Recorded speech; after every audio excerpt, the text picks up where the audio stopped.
right.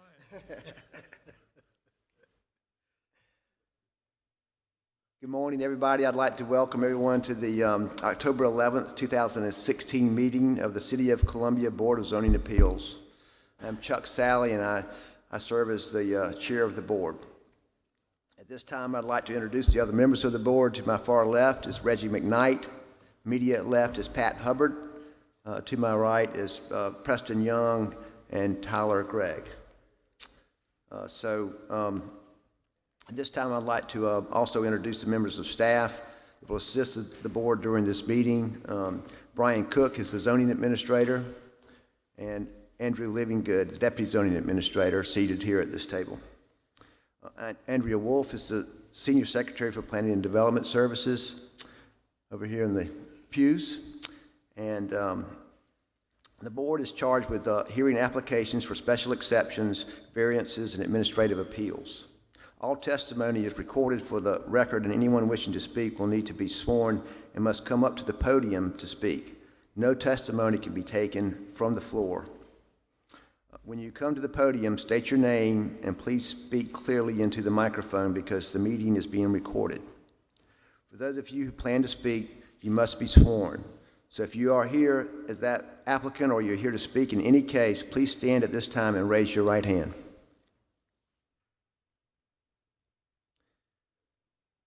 Do you affirm or attest that the testimony that you will give today is the truth and nothing but the truth?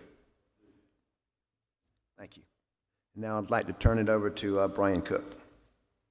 Thank you, Mr. Chair. Good morning, everyone. We have a few items that have been deferred until the next month meeting, the November meeting. That is item 16-047 variance. That's 933 Main Street. Again, that was deferred until next month's meeting. Also, item number 8 and 9, which are cases 16-061 special exception at 875 Catawba and 16-062 variance at 875 Catawba Street. So those three cases have been deferred until next month's meeting. So if you're here for those cases, we'll take them up for next month, but we will not be looking at them at today's meeting. The consent agenda. The Board of Zoning Appeals uses the consent agenda to approve non-controversial or routine matters by a single motion and vote. If a member of the board or general public wants to discuss an item on the consent agenda at the beginning of the meeting, that item is removed from the consent agenda and considered during the meeting. The board then approves the remaining consent agenda items. If an item is removed from the consent agenda, that item will be heard after old business on the regular agenda.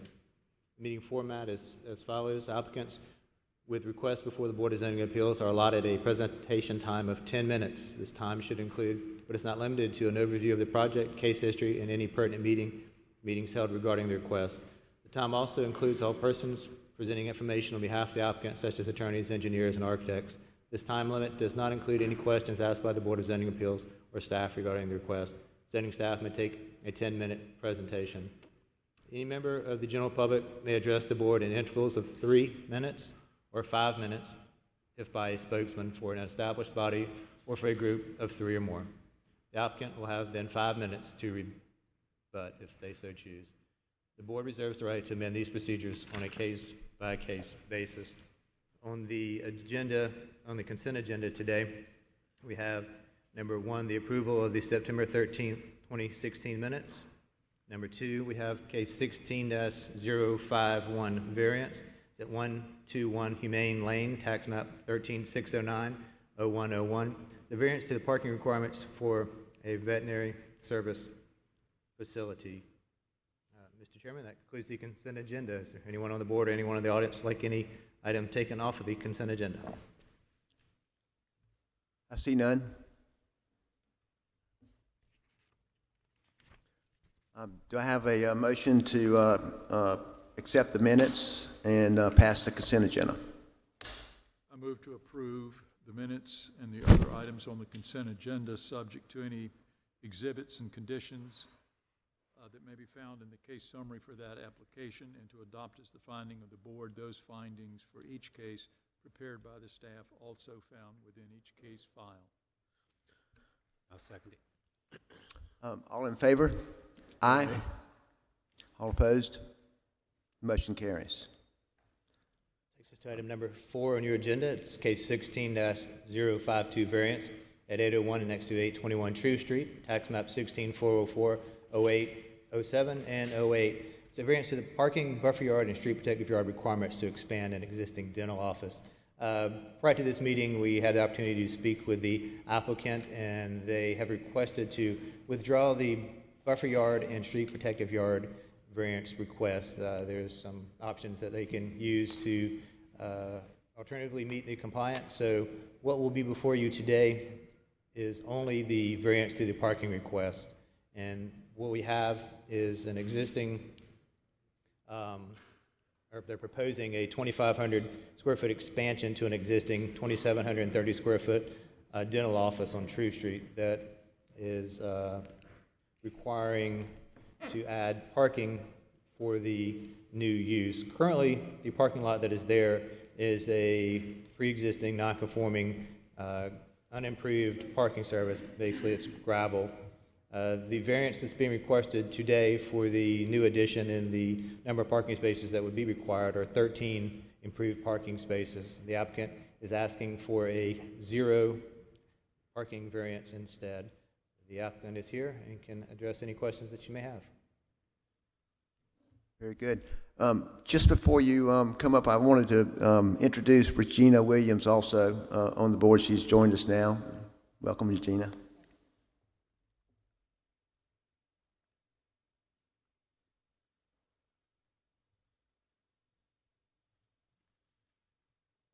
Good morning. My name is Harris Cohn, and thank you for hearing our case this morning.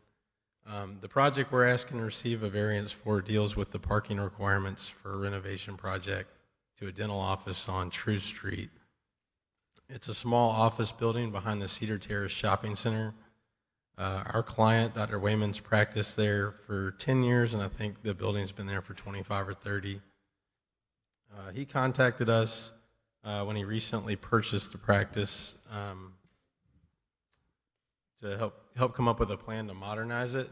The building's got exam rooms that are too small, a waiting room that's too small, and by most of the current standards in the dental industry, he just needs more space, but it's not really creating an expansion of space for, it's only going to add 2 new exam rooms. We're just making the rooms more, larger and new. So through this process, we've worked through a number of obstacles, but one of the main ones here is when we came up with a plan that I have some copies of to expand the parking lot, he informed us that in order to buy the practice, he had to agree to let the previous doctor that he was in practice with keep the shed on the back corner for 5 years.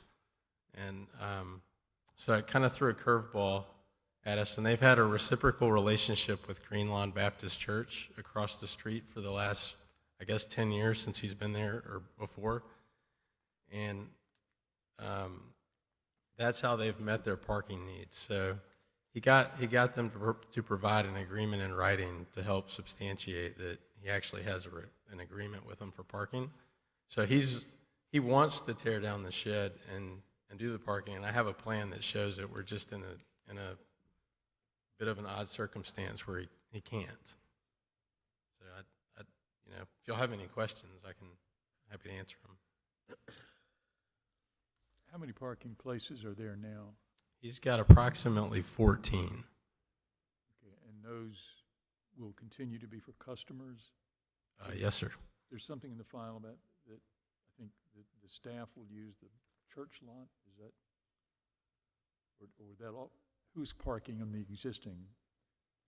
So currently his staff is who primarily uses the overflow parking for the church so that the patients have access to his parking lot.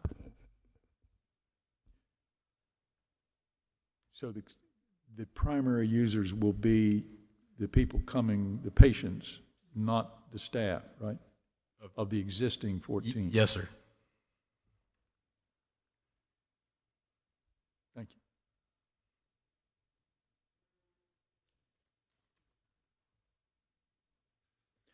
Harris, just so we can get this, through the record, you want to go through the 4 criteria for the special exception?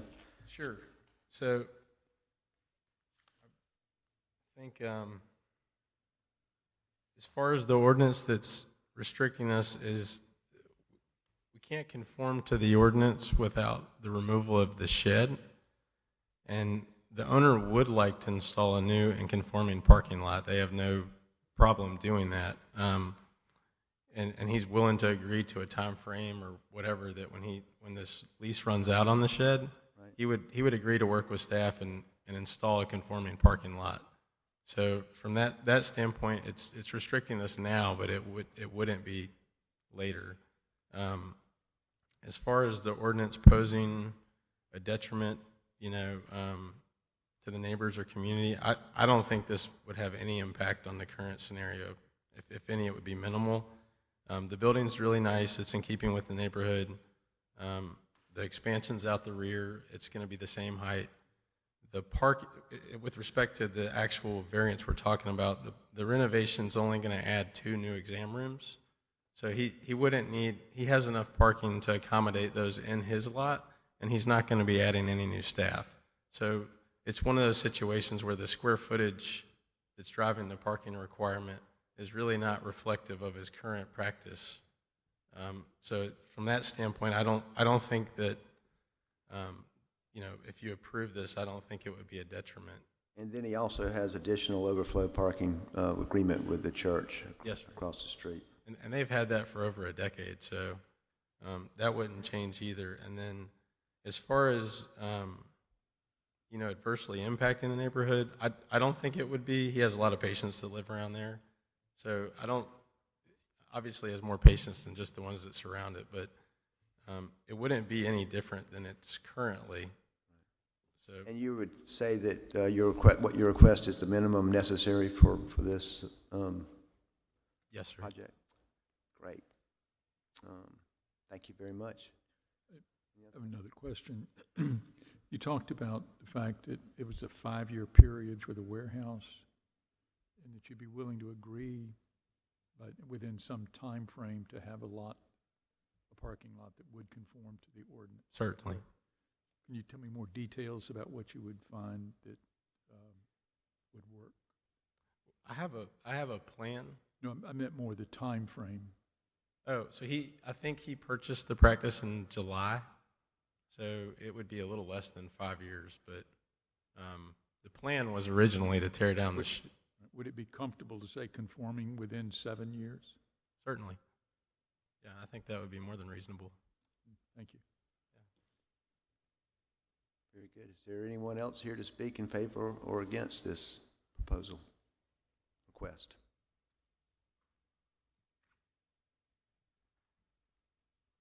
Any other questions from the board? I would love to entertain a motion. I move to approve the request for a variance. The evidence shows that the criteria has been met. I would like to have 2 conditions on the variance. The first is, so long as there's space in the overflow lot, the employees will park in the overflow lot. The other is there will be a conforming parking lot within 7 years from the date if we vote to grant the variance, from the date of the grant of the variance. I'll second it. Have a motion and a second.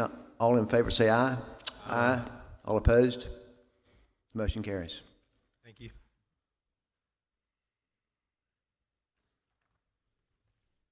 Next item on your agenda is number 5, 16-053, special exception. The 2020 Gervais Street, tax map 11406, 12 and 4, special exception to expand an existing convenience store. In this application, there's an existing 1,400 square foot convenience store gas station. The applicant is proposed to expand it to approximately 2,880 square feet. No additional gasoline pumps are proposed. This is a vacant retail commercial space, so specifically they would just be adding on to the convenience store. Part of the condition for adding on to the convenience store is a good neighbor plan, which basically covers your loitering, litter control, sign pledge program, crime prevention awareness, and your neighborhood communication program. The applicant has submitted a good neighbor plan and maybe can expound on that during the testimony. And the applicant is here and can answer any questions that you may have. Good morning. Morning. Good morning. My name is Jake Moore, and this is an attempt to enlarge and modernize an already existing business. Again, as has been explained, there are no additional gas pumps. This is a highly commercialized area. The idea is to make the building look more modern, to update the actual appearance of the building, and to basically make the location something that's better for the overall neighborhood. We have submitted the Good Neighbor Plan, I think, which is in accord with the ordinance. There will be no additional gas pumps. The design has been done by Sharon Associates, and I might ask the architect to come up. I think he knows a whole lot more about it than I do. I thank you. Okay. And I don't think we have any opposition.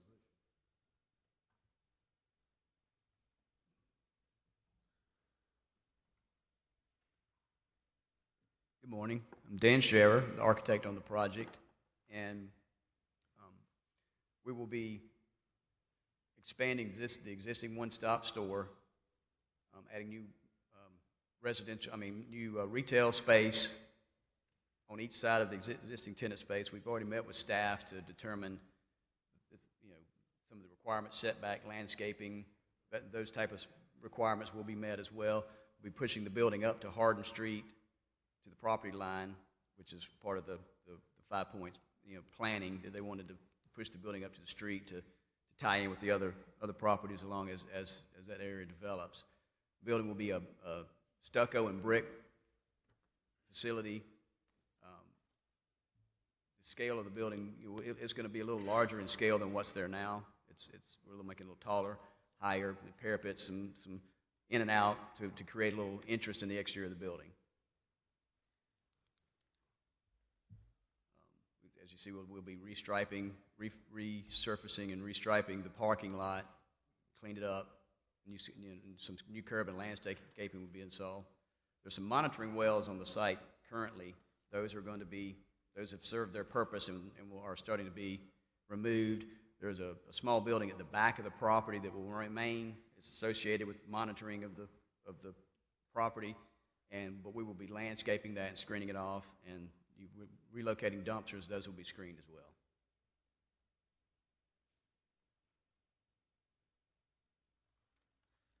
And the existing awning's going to stay, or is it, what? At this point, the existing awning is going to stay. We haven't addressed redesigning that at all at this point.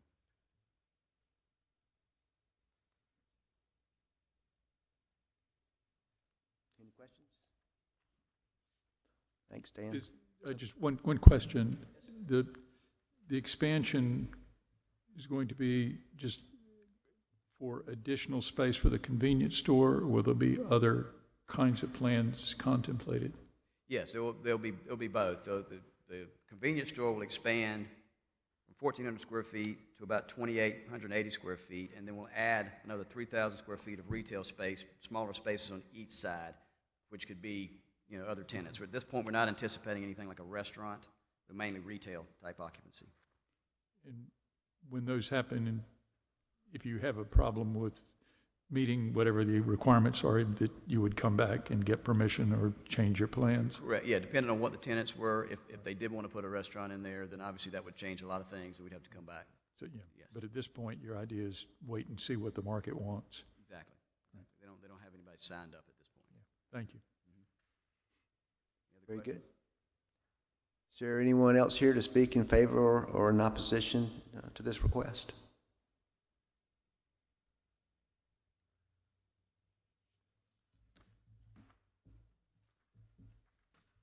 I would love to entertain a motion. I move to grant the special exception. The criteria are all satisfied, and the evidence in the file and the testimony today indicates that they are satisfied. Second. We have a motion and a second. All in favor say aye. Aye. All opposed? Motion carries. Thank you, Preston. I'm going to miss you.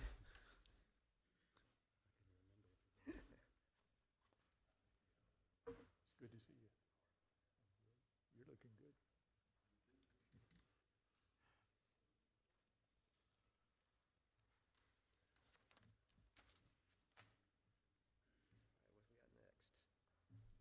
Takes us to item number 6 on your agenda, is case 16-054 special exception at 790 Hugie Street, and also known as 520 Green Street, tax map 089110501. Special exception to establish a drinking establishment. Basically, this is an existing warehouse, old Columbia flag and banner.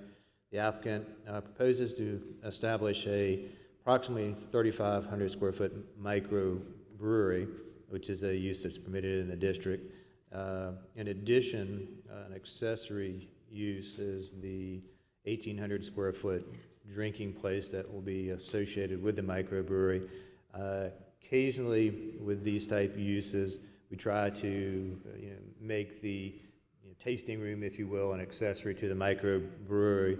We kind of felt it in this particular circumstance, an 1,800 square foot drinking establishment is sizable enough that it would rise to the level of a two uses, your microbrewery and your drinking establishment.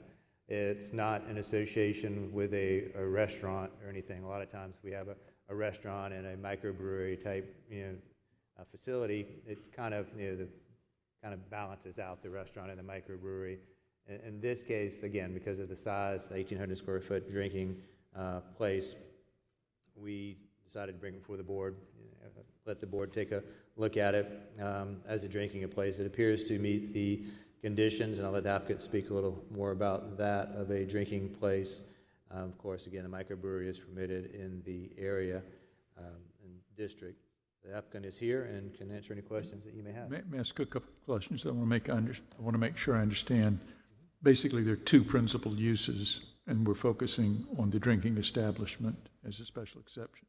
That is correct. The microbrewery is permitted outright in the district. The secondary use is also a principal use, if you will, as the drinking establishment, that 1,800 square foot. While they're connected and they're kind of symbiotic relationship, the drinking establishment does rise to the level of coming to the board for a drinking establishment. The other question, there are these requirements for drinking establishments, and some of them seem rather pro forma, and I want to make sure in terms of the spacing requirements, is there any issue about that, or they appear to satisfy those? The applicant can speak a little bit on that, but as far as the parking hours of operation, if the board, it's not next to a residential, so that won't really come into play. The parking will be met on site. There's adequate ingress and egress. And to staff's knowledge, there are no other drinking places within 400 feet of this proposed site, and no place of worship within 600 feet. Again, the applicant, the kind of burden is on the applicant to kind of address this criteria, but staff hasn't determined any uses contrary. And so it's likely that our focus will just be on standard special exception criteria rather than the special ones. Correct. Great. Thank you.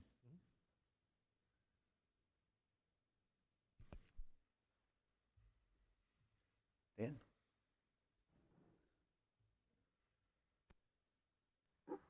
Again, I'm Dan Scherer, and this particular project, I'm going to focus on the architectural building portion of it and let the owner come up and speak more to the operation of the business, because it's not a typical bar, the way this is going to function. But what we're doing is we're tearing down approximately 7,500 square feet of existing retail and warehouse type building on the property. As you can see, it's not a beautiful piece of architecture currently. We want to take the existing Bow Trust warehouse, though, and renovate that into the microbrewery. We'll be adding a brick veneer. We'll be painting the existing brick wall to kind of reflect some of the architecture that's going up around the space. The interior will be a little bit of a rustic warehouse feel. There'll be some metal type awning on the front, and maybe some siding, some metal awning type. Not the more of an architectural metal, not the warehouse metal. Overhead door in the front to open up, give an inside-outside feel. We feel like this is a good complement to all the work that's going to be going on Green Street with the renovations there. The roughly, let's see, what was it, 1,400 or 1,500 of it will end up being the tasting room, and It'll be a open style seating area, a bar with some outdoor seating, and be a glass wall so you can actually view back into the microbrewery. So as you come through, you almost get a mini tour when you come into the space. They'll be serving a little bit of food, and I'll let the owner speak to that a little more in depth, but there's no full kitchen in the facility. We will meet the parking requirements, the landscape requirements, and the setback requirements. So Dan, it looks like you're tearing down the brick building and you're going to renovate the metal Correct, building. correct. And then that little tasting room is going to be inside that metal building? Right, be part of that smaller metal building on the back of the property. We'll open up, there'll be a good bit of green space, just mainly because we've got the parking we need, and the shape of the property will lend a lot to a lot of landscaping and open space on this property as well, between the building and towards UG, and between the building and Green Street. I think that'll tie in really nicely with what they have planned for that area.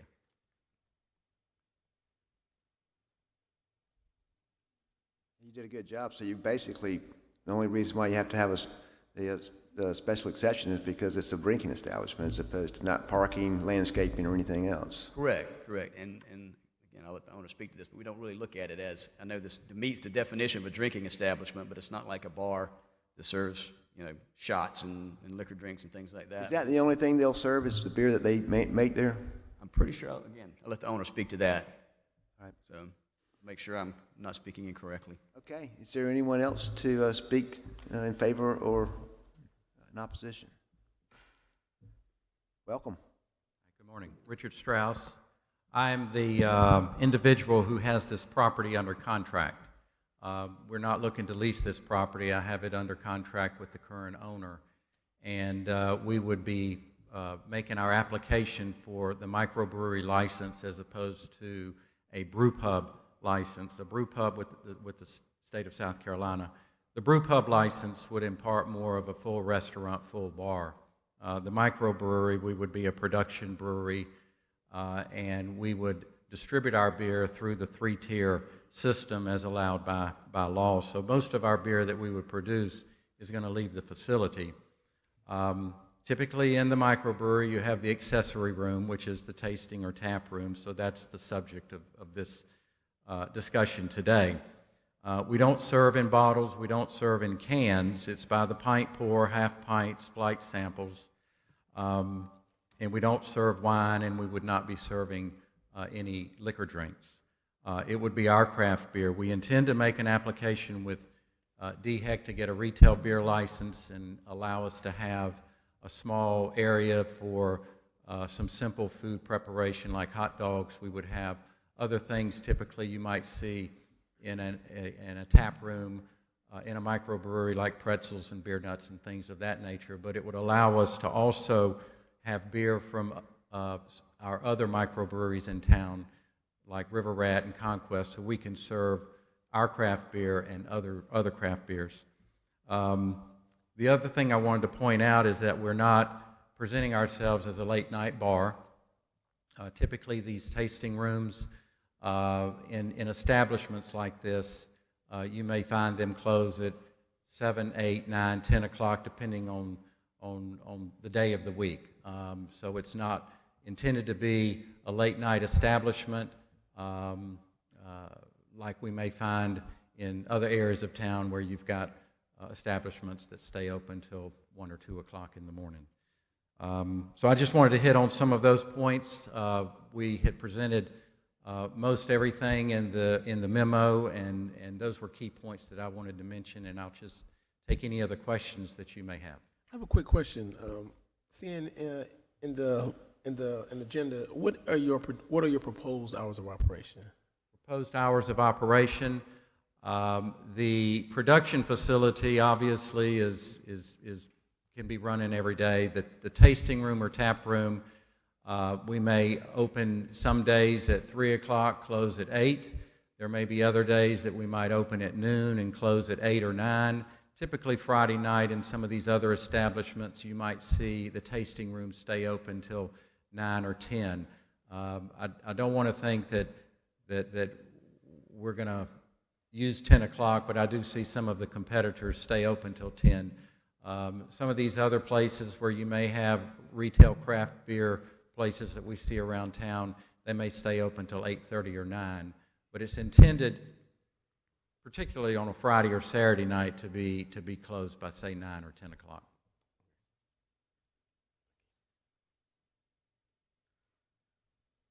Very good. Any questions?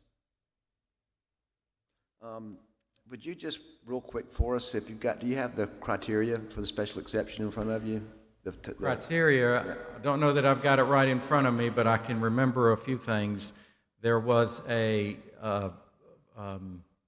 requirement regarding we could not be within 400 feet of another drinking establishment, and we have determined that that's probably about 600 feet away. Actually, that's not the criteria of the special exception. I think that Andrew just handed those to you. I think the first one shows that it has to do with vehicle traffic and pedestrian safety.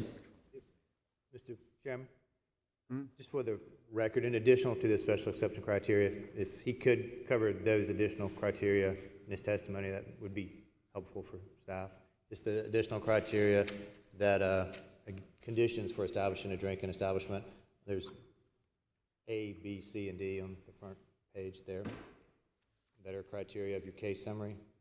So they're just additional criteria. The additional conditions there on page 1 there,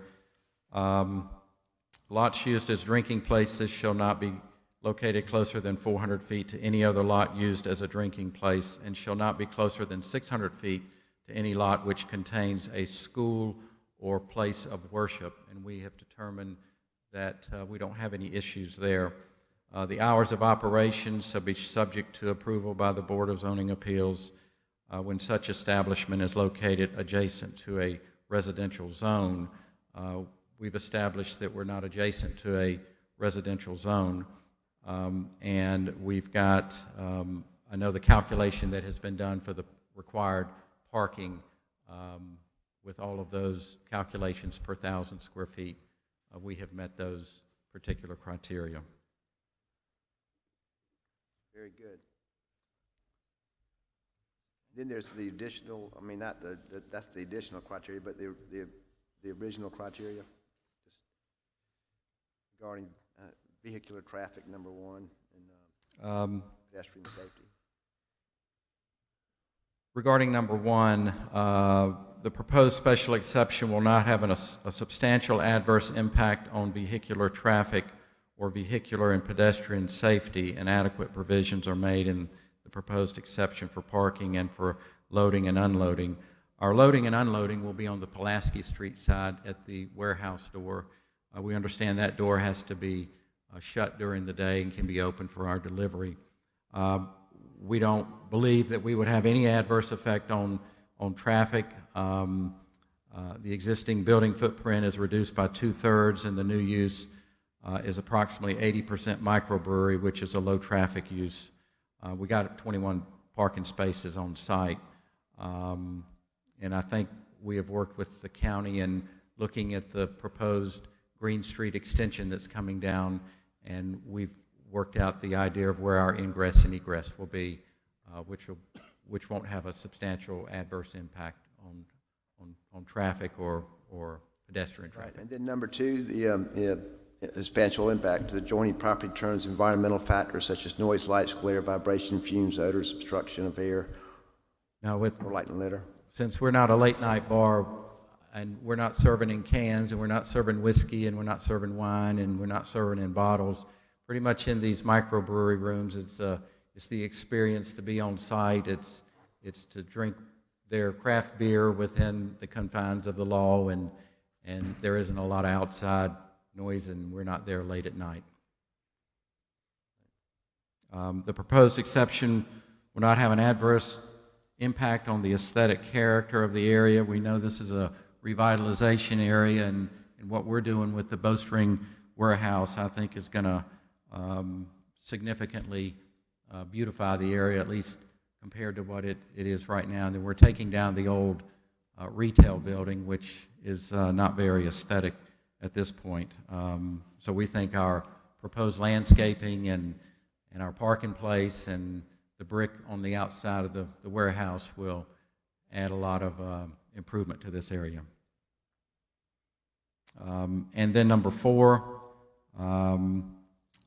the special exception will not have a substantial adverse impact on public safety.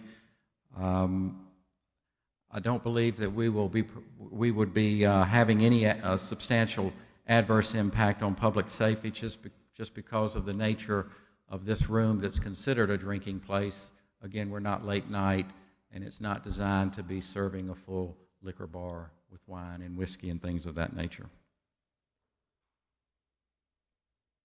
And number 5, the establishment of the proposed special exception does not create a concentration or proliferation of the same or similar types of special exception use, which concentration may be detrimental to the development or redevelopment of the area in which the special exception use is proposed to be developed. No, this is a unique type of establishment. Very good. And 6, might as well finish them up. You got the 3 little more to go. The proposed special exception is consistent with the character and intent of the underlying district as indicated in the zoning district description, with any applicable zoning overlay, district goals and requirements. Yes, the zoning is allowed already for a microbrewery. We can, by city standards, we can take our capacity up to 15,000 barrels, and we would be within that capacity for years to come. And number 7, the proposed exception is appropriate for its location and compatible with the permitted uses adjacent to and in the vicinity of the property. Yes, this establishment will complement the neighboring developments and is appropriate for this location in this urban district. And the proposed exception will not adversely affect the public interest. No, I think we've addressed everything in our memo, and with our name, we're using the Columbia name, Columbia Craft Brewing Company. We think we're going to be a great asset to this area and the revitalization of this area, and certainly the Vista area of Columbia. Very good. Thank you so much. Okay, thank you. Is anyone else here to speak in favor or in opposition to this request? See none. Any further question from the board or any discussion? I will be glad to entertain a motion. Move to grant the request for a special exception. The testimony and the materials in the file indicate that the 8 standard criteria are satisfied and that the special criteria are satisfied as well. I'll second it. We have a motion and a second. All in favor say aye. Aye. All opposed? Motion carries.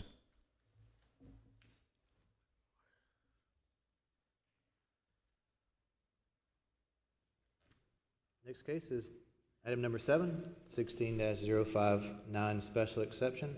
It's your parcel adjacent to 7504 Garners Ferry Road, tax map 16-316-0106.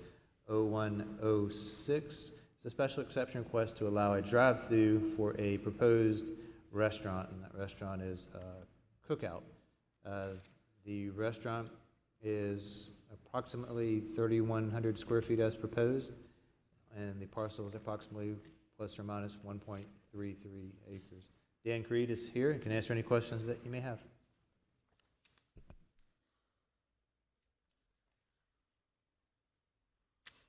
Good morning. I'm Dan Creed with Heritage Engineering here on behalf of Cookout. This is a fairly standard new construction cookout layout and building, very similar to the ones approved by the board for the same special exception at Forest Drive and at Bush River and Arrowwood. You see that the drive-through traffic is segregated from the pedestrian traffic by it being located on the rear and the parking being accessible to the front door. The parking area that is shown on the separate parcel to the east is while not really germane to the matter before you, is employee and overflow parking. There is some discussion now with the owner that they may build a small office and training facility on that. As noted in the staff report, there is adequate parking provided for Cookout on the parcel that it is located on. So this is not a remote parking situation. There is an existing sidewalk available along this access easement to get to get to the building. Essentially, this area is pad ready. The driveways are already in place, and I can certainly answer any questions, or I can review the special exception conditions. Be great. Okay. The item one, I've discussed the impact on vehicular traffic and vehicular and pedestrian safety. That is provided for by virtue of the drive-through being separated from the walk-in parking, walk-in dining. It will not have a substantial adverse impact on adjoining properties. Essentially, everything around it is commercial or vacant. It will not have a substantial adverse impact on the aesthetic character. It will improve it by virtue of having to meet all the City of Columbia landscape requirements. It will not create nuisance conditions or have a substantial adverse impact on public safety. Number 5, there is a Chick-fil-A with a drive-through located to the west. There is a McDonald's with a drive-through located on the opposite side of Sumter Highway. But I don't think that that this concentration of, if that's what it is, of similar uses is considered detrimental. Number 6, it is certainly permitted outright in C3 zoning, and is consistent with the character intent of that district. Number 7, it is certainly compatible with the commercial land uses that surround it. And number 8, the approval of or the granting of a special exception for a drive-through will not adversely affect the public interest. Thank you, sir.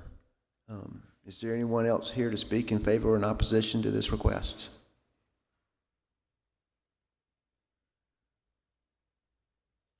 See none. Is there anybody on the board with a question or discussion?